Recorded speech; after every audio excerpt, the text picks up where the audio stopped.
Hello everyone, my name is Farron Wood, and this is my press freedom case study. So I did the country Guatemala. I honestly didn't know a lot about this country before I started my research on it, but I now have learned a whole bunch, and I don't I don't think it's going to be my favorite country, but I am glad that I know more about it, especially because out of most of the countries, it is, I guess, closer to the United States than the other ones. So freedom of the press.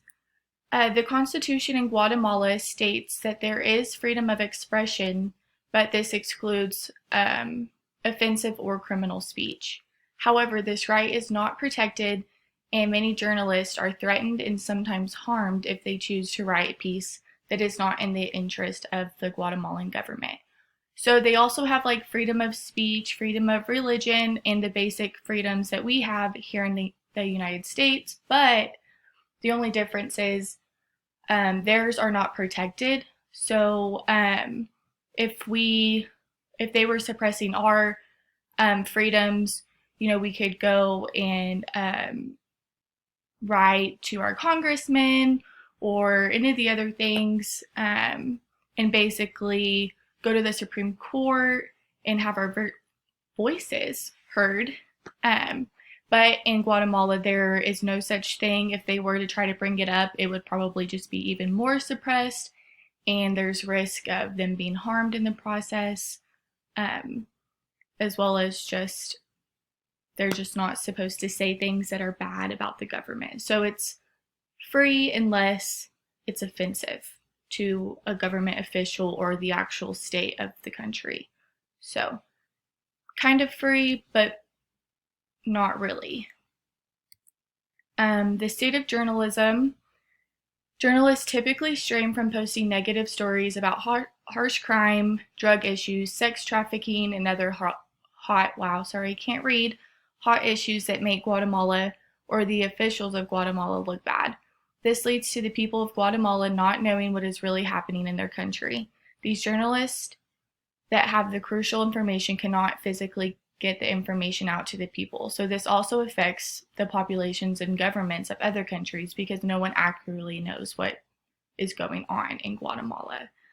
So kind of like I said before, journalists, they do have jobs. There's radios, TVs, internet, not as much as we have here, not as much competition, not as many jobs, but there is journalism there. It's just very limited, and they cannot really speak and write about things that maybe they should.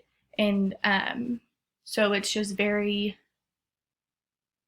I don't want to say biased, but it's just they talk about sports and good things about the country. They won't talk about bad things. Outstanding journalist. So Rolando Santiz was a popular investigative journalist who was known for his outstanding investigative pieces, but he was investigating another murder. It was a bus driver, and he was murdered by a motorcyclist.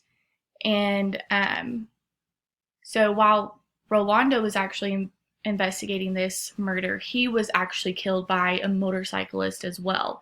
So, and they say that he's unknown who killed them, but they think it was the government, another type of official that was just kind of mad that he was kind of sticking his nose maybe where he shouldn't. And then Rodrigo Rosenberg, he was a very popular journalist, and he uploaded a video in YouTube. I want to say it was in 2009. And he basically stated that he thought he was going to get murdered, and if he was murdered, it was by the president. And so everyone from all over the world read this, and it caused like a major scene. People were like demanding the president step down and all of this. And then it was later revealed that that journalist was actually plotting his own murder and just framing the president.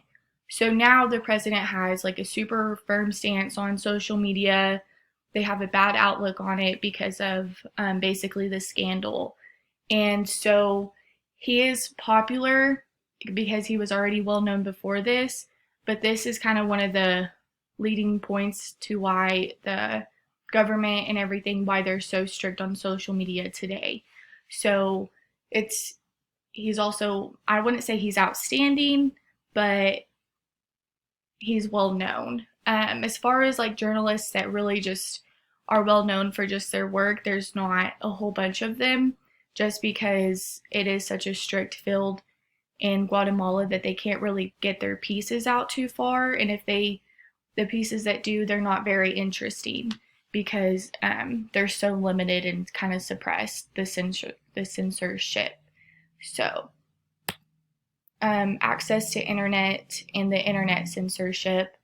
There is internet access in Guatemala, but it is limited to the few that can actually afford to have it in their homes. So internet is very expensive there, and there's a lot of poor people in Guatemala that just can't afford to buy the computers and the Wi-Fi and everything that we have. The majority of the public can access the internet at these provided centers that the government set up, but they still have to pay a fee to go use them, so that could get expensive, and it could be intimidating to search things that you might want to look up in a government building. Internet access is not censored as much as it's just really the journalists that provide the stories. They're censored. So the government doesn't really monitor the internet too much, but since they monitor the journalists, it's kind of the same thing. There's no explicit laws that limit journalists from investigating and reporting stories. It's more of a self-censorship because even during the Guatemalan Civil War, all these journalists witnessed these other journalists that risked their lives, and at least there was 6, I believe, that I saw that they know for sure were killed by the officials. And there's just been a really hard time for the journalists in Guatemala from 30 years ago until today. So the state of democracy and the civil liberties. A civil war devastated Guatemala for 36 years until it came to an end in 1996. Since then, the government has been mostly stable, but many protests, uprisings, and government affairs have happened to maintain control. And the political figures in this country, they're very corrupt. They always have been, and they still are, and so is the police. They do have a surprisingly large economy, however, it is controlled by the private sectors, so most people there are still poor, and the officials in the little private sector are the people that do have all of the money there in Guatemala. So on paper, this country does look very democratic. It's a constitutional democracy, and it looks like it has many civil liberties that we have here in the United States, but that's not completely true. So technically it should be, but their government and police force, they strived to limit and suppress their freedoms as long as it's convenient for them and their power. So it is a free country for the most part. They do have civil liberties. It's just they're not protected if it's not in the country or the officials' best interest. And that's it. Hope you enjoyed Guatemala.